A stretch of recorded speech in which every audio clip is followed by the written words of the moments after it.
And it's another thing about God. He literally pours into so many talented spirits who invest themselves in movies. And it's like the Bible is being written over and over and over again for us to comprehend it in depth. And I'm just reading the story. So much that God wants us to see and hear. And if you see and hear, you truly understand that, man, we are truly loved by an amazing God. And just the way he uses. This is Moses. So Genesis is the genealogy. And honestly, Genesis is all you really need to read, and you can close the Bible. And I'm gonna stand on that.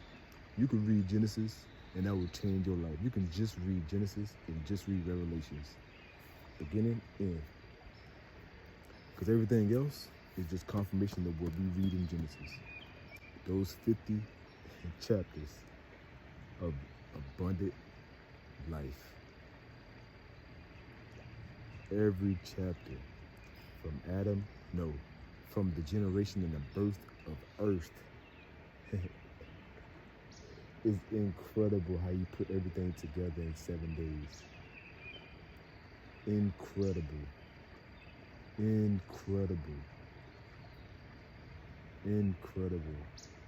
How he created man in his own image. You know, and how he placed man in the Valley of Eden. You know, to subdue the world, to dress it. He said, I placed man in the Garden of Eden to dress it and to keep it. I mean, it's just so beautiful. He goes from Adam to Eve. And I just want to read in a different state. This is my third state I'll be living in. It's just like, wow, God brought me here. God brought me here. I just listen to his voice. Truly listen to his voice, guys. Like, that just touched me in a way that I can't explain.